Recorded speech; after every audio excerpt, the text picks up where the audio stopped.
Right now, somewhere, two people are sitting in the same office, same age, same paycheck, landing on the same Friday. From the outside, you couldn't tell them apart, but one of them is going to retire with about $1.7 million and the other with a little under $1 million. And here's the part that should bother you. The one who ends up with $1.7 million puts in less money, a third as much. One contributes $60,000 and walks away with $1.7 million. The other contributes $180,000, 3 times more, and ends up nearly $700,000 behind. Same market, same returns. One of them did a single thing, the other didn't, and it had nothing to do with money. By the end of this, you'll know exactly what it was and whether you still have time to use it. But I'll warn you now, the first half is going to feel brutal, especially if you think you started late. Stay with me, because halfway through, I'm going to flip this whole thing around, and the second half is the part almost nobody says out loud. I used to think the answer to all of this was simple. Earn more, make more money, save more money, problem solved. I was wrong, and it took me embarrassingly long to admit it, because I watched someone close to me earn a great income for 20 years and still end up with almost nothing set aside. And I watched someone else who never made much at all quietly end up fine. The difference between them wasn't income. It was a currency most people don't even realize they're spending, not dollars, years. In the math of wealth, time is worth more than money, and the early years, the ones you're tempted to waste because you don't have much to invest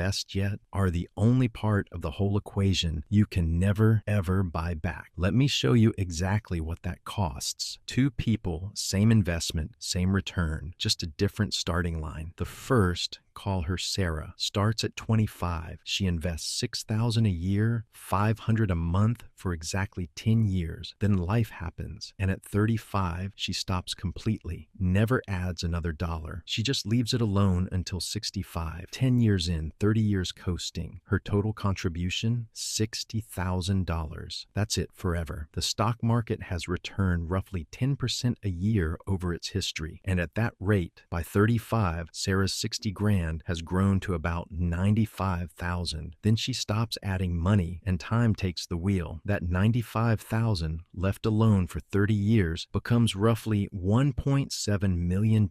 60,000 in, 1.7 million out, and she quit contributing before she turned 36. Now meet Tom. Tom's responsible too, just busy in his 20s. He'll get serious later when it feels less tight. Everybody thinks this. So Tom starts at 35, exactly when Sarah quits. And he's more disciplined than her. He never stops. 6,000 a year, every year, 35 to 65, 30 straight years, never a missed month. Tom puts in $180,000, 3 times what Sarah did. He's the one doing it right, and he retires with about $987,000, just under $1 million. Read that again. Tom invested 3 times the money for 3 times as long, and finished nearly $700,000 behind a woman who stopped before she was 36. That's not a typo. That's the most honest math there is. And how? Sarah's money had 10 extra years on the front end. The years where compounding multiplies an amount that's already been multiplied. Tom can never get those years back. More money, more discipline, more years on the tail end. None of it closes the gap. A dollar Sarah invested at 25 had 40 years to grow. A dollar Tom invested at 50 had 15. A dollar invested early isn't worth a dollar. It's worth that dollar times every single year it gets to stay in the game. That's the thing nobody puts on a poster. Next to timing, the money is almost a rounding error. Sarah didn't outsave Tom. She out-timed him, and no amount of late hustle fully buys that back. You've heard the line, the best time to plant a tree was 20 years ago. The second best is today. People repeat it like a cute quote. It's not a quote, it's a balance sheet. And if you're young, thinking $300 a month is too small to matter, you've got it exactly backwards. Your $300 at 25 outweighs someone's $3,000 at 50. You're richer than you feel. You just can't see it yet. Okay, stop, because if you're 38 or 45 or 55 watching this, I've just spent 5 minutes telling you that you blew it, that the best years are gone, that Tom is you. I did that on purpose. You needed to feel the weight of it, but now I'm going to take all of it back, because the conclusion most people draw from what I just said is the single most expensive thought a human being can have. They hear the early years matter most, realize those years are behind them, them and quietly decide it's too late, so they don't start at all. They look at Tom's $987,000 and think, that's not $1.7 million. Why bother? And that is what actually destroys wealth, not a late start. The belief that a late start isn't worth starting. Here's what the first half hid from you. Tom was never the tragedy. Tom retired with almost $1 million. The real tragedy is the third person I never mentioned. The one who heard all this, felt that tightening in their chest, and did nothing. And that person isn't rare. The Federal Reserve's 2022 survey of consumer finances found that among households that even have a retirement account, the median balance is just under $87,000, and barely half of all households have one at all. So the people who started late aren't the cautionary tale. The people who never started are. So here's the reframe. Yes, the early years are worth the most. Yes, you can't buy them back. Both true. But here's what's also true. Of every year you'll ever have, the earliest one left is right now. Today is the youngest you will ever be again. The expensive part isn't that you're 40. The expensive part is turning 50 and realizing you spent your 40s making the exact mistake you're regretting from your 30s. Compounding doesn't care how old you are. It only cares how long it gets to run. A 50-year-old who invests for 15 years still flips the same switch, just on a shorter runway. And shorter beats zero by a mile. Tom didn't compare himself to Sarah and quit. He refused to let "I'm not the early one" become "so I won't be anyone." So what do you do with this? It depends on where you are. If you're young, your job is almost insultingly simple. Start now, automate it so the choice gets made once and never again, then leave it alone. You're Sarah in her first 10 years. Plant it and stop digging it up to check the roots. If you're starting later, contribute more aggressively. Guard every remaining year like the asset it is. And this is the big one. Refuse to compare your number to the one you'd have if you'd started at 25.